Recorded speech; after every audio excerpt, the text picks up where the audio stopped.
Hello, hello, everyone. Thanks for dropping in. You've reached Healing Body, Mind, and Soul, and I'm your host, Aeriol Asher.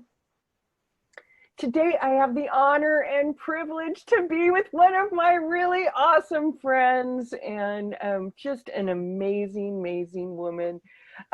Jos Hanan is here today, and she is the founder of Promote Her Business. I asked her to be here today to just share what she's up to. There couldn't be a better time in history for Jos and I to make a connection. That's an inside joke too. It is like the time is now. You're gonna want to lean in and hear about all the ways that Jos is empowering women to step into their power and to really make a difference. Jos, it's amazing. I'm so glad you're here. Oh, well, thanks for having me. You're one of the most empowering women I know, so it is such a blessing to be with you today. I have to say, it takes one to know one, right? I love Jos and all that she's up to. I don't even know where to start to share you with my guests. Can you tell our listeners a little bit about the work that you do and what you're up to in the world? Because I think it's going to take their breath away. Absolutely. So my not so secret agenda is to shine the brightest spotlight on women entrepreneurs. I feel like women are some of the most brilliant, innovative, creative people on this planet.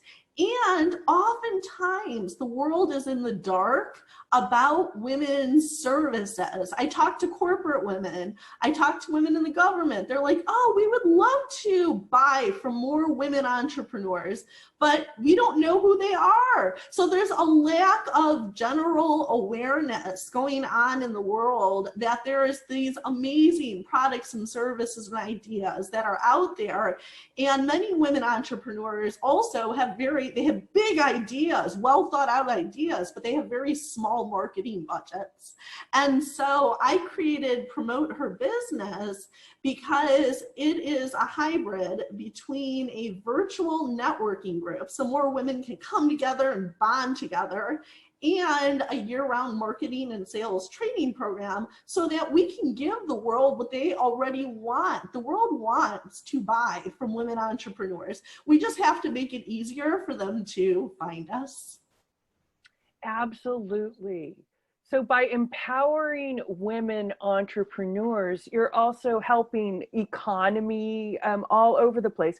There's so many levels of how genius this is, Jos. I've always thought, now I've known Jos for a long time, and we have been networking together and watching each other grow. And I've seen Jos put on a lot of live events. But the thing that's really genius is that Jos has always had her finger in the virtual world and marketing on that global level. And I find that fascinating.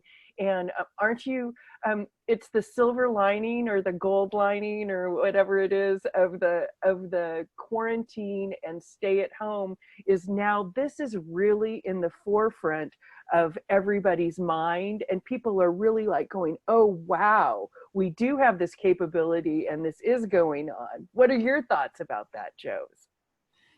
Absolutely. I think, one of the biggest thing that I've learned as somebody who would consider herself as a visionary, and I know, Aeriol, you're a visionary, and many women entrepreneurs would say they are, is that the issue is sometimes we're ahead of our time. Oftentimes we're ahead of our time. So actually it was over 5 years ago, I had this idea to do more virtual speed networking.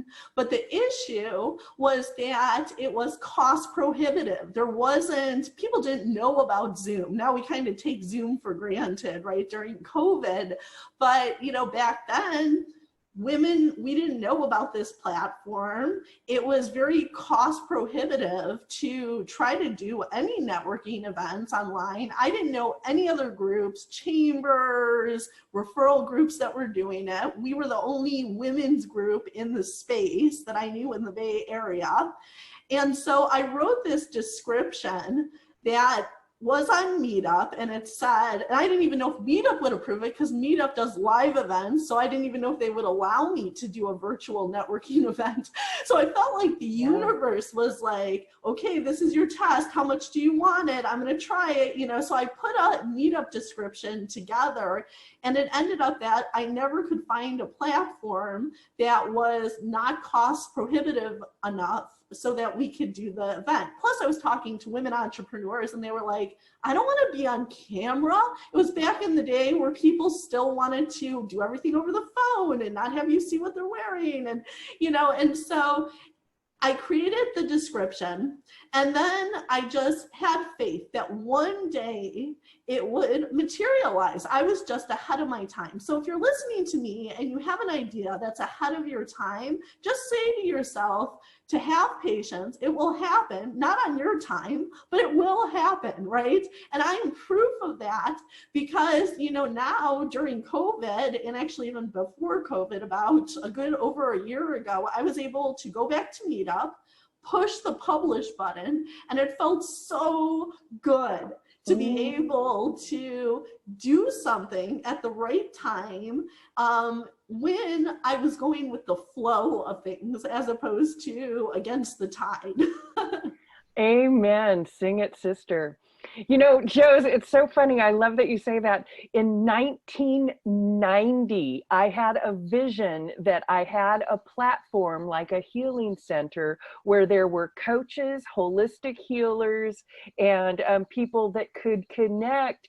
And for me, I was thinking it was over the phone, but then later on when I found out about video technology and websites and everything, I really got, this is the moment that I have been preparing for my whole life. It's about video, it's about production, it's about everything. And I love that, like you, I'm just telling you my visionary thing. I've been working so long. And when I met you, I have to tell you that I knew that you were onto something. I always have, you know, I really do. Now my audience can go, aw, because now I'm just gushing love at Jos. But I really know that, Jos is on to something. So Jos, I know you're on this great mission to support all women entrepreneurs. So what advice would you give those entrepreneurs right now? What's your super tip today? My super tip is, what I want you to do is to think about something you really want to succeed at in business, something that just seems a little bit out of reach. Maybe it's something you had this great idea for that was in person and then COVID happened, right? Think of something that you really wanted for yourself. And I'd go as far as to say it even makes you feel desperate, right? To win at that. And when you hear the word desperate, does it make you cringe a little, right? Like, because my super tip is that there is no shame in feeling desperate.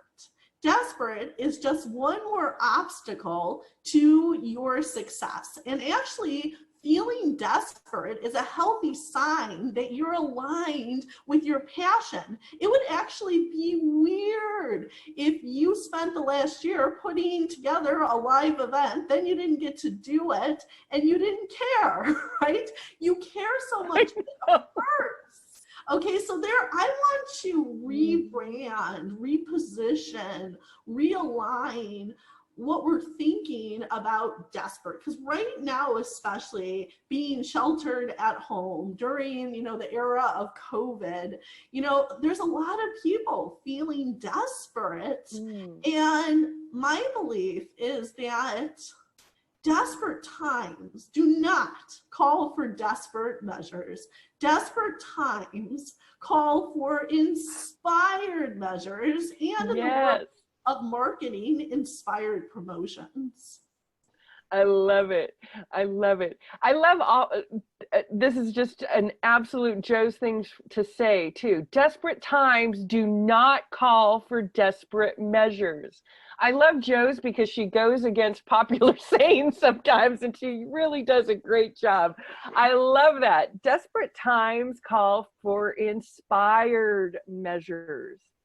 So are you saying, Joe's, that everybody should dust off their entrepreneur hats and start a business? No. Don't do that. You know, the reason I'm not saying that is because I think that there is a place for all of us in the world, and we all have differing strengths. And just because you have an idea doesn't mean that your calling is to be an entrepreneur necessarily. You know, some people, they do best working for companies, and there's nothing wrong with it. It's actually a pet peeve of mine when people assume it's better to be an entrepreneur because you get to think. I wouldn't recommend it. I think it's not for the meek, I gotta say. It's not for the meek, and there's no hierarchy. Like, all of us, the best thing to do is what's best for you. Now, with that said, like in the era of COVID, the thing that I think is really awesome is if anybody can really lead us through these uncertain times, it's entrepreneurs.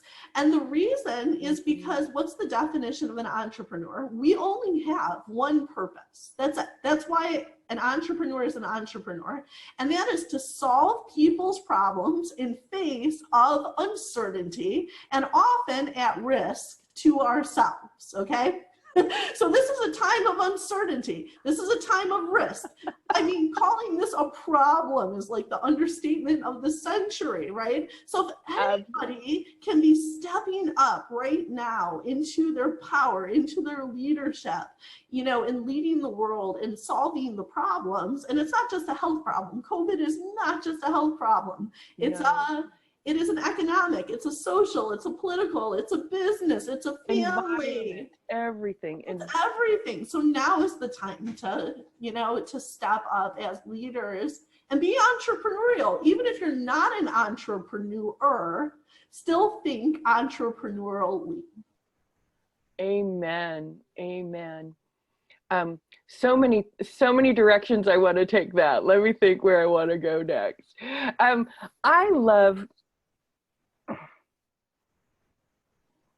I love what you're saying, and I love your passion. I don't think everybody should be an entrepreneur, but I love that you are relying on that entrepreneurial spirit and that passion. I think you're absolutely, absolutely correct.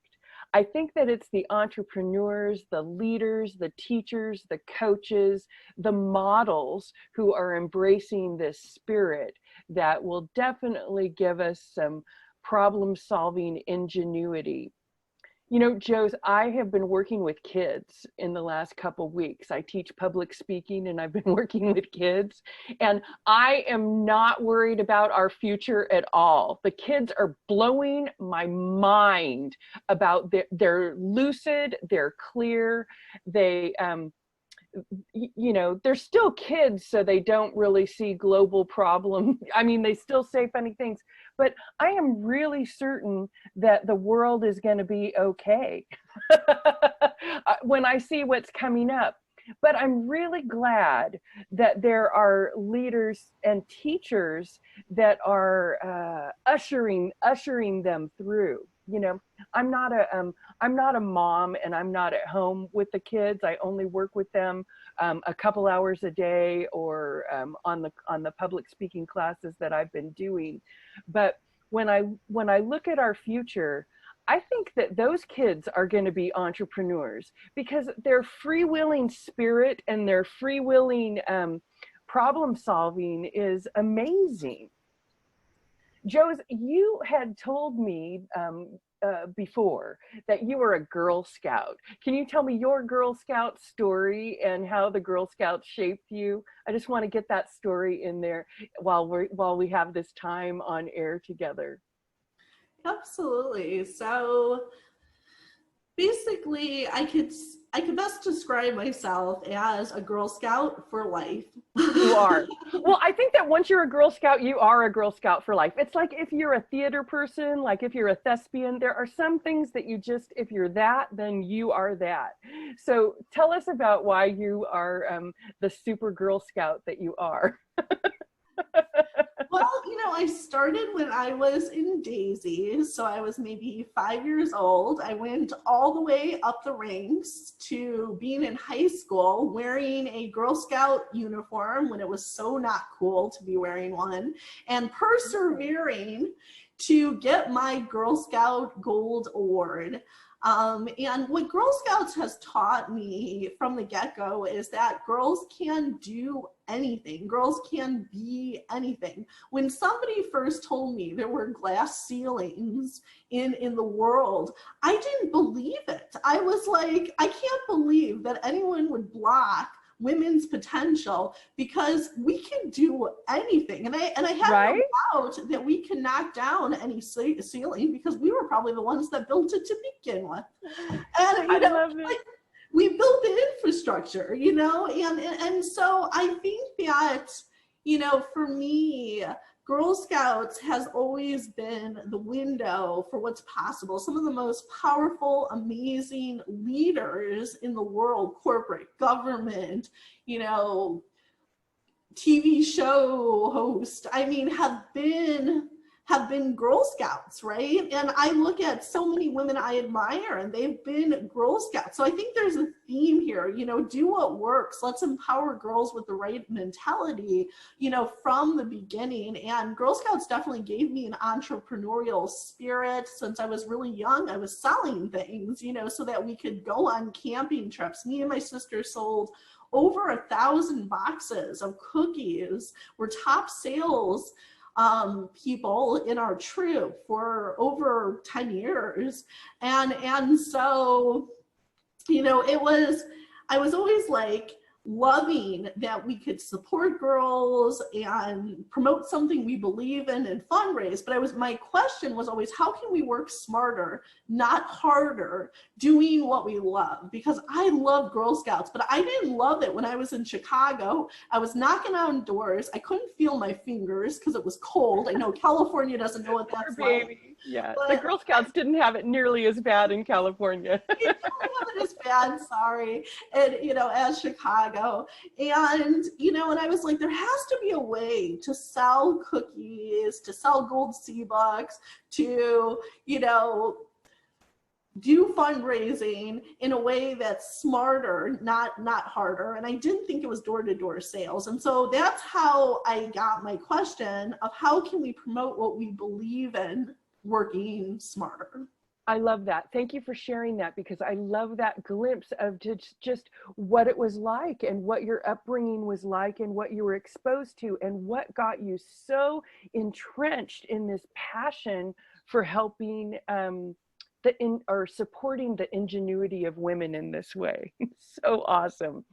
Jos, I have a book coming out in June, and it is a women's empowerment book. And my chapter is called Suffering Till Suffrage, and something that which is inspired by the Schoolhouse Rock, absolutely, because I'm a huge fan. But something you just said about Girl Scouts put me in that frame of mind of remembering this chapter. And in the chapter, I recall a time when I'm singing Suffering Till Suffrage, and my grandmother informs me that this was all great. This women are equal is all great, but out there in the world, it's not so. And I didn't believe it. I'm like, you're kidding me. It's not possible, because look how awesome girls are. I was like entrenched in girl power, right? And while you were telling your story of the Girl Scouts, I felt that girl power moment from you, and I really felt that inspired moment. So thank you for sharing your heart. I absolutely adore it. I love it. I love your passion, and thank you for sharing your stories and your business. If our listeners absolutely can't get enough of you either, tell us how they can reach out, maybe even be part of your global organization? Absolutely. So to find us, you can go to promoteherbusiness.com, easy to remember because we're all about promoting her business.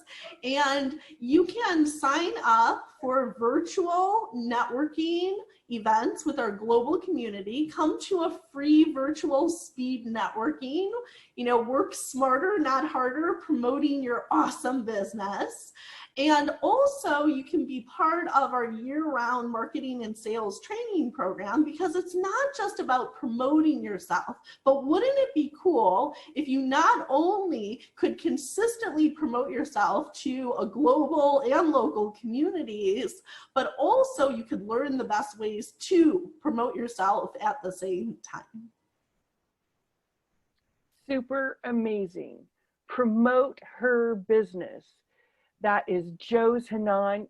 People, just rush to your computers right now and get associated with that, because Jos is a fabulous visionary. And of course, she's entrenched in that girl power that we all know and love. All right.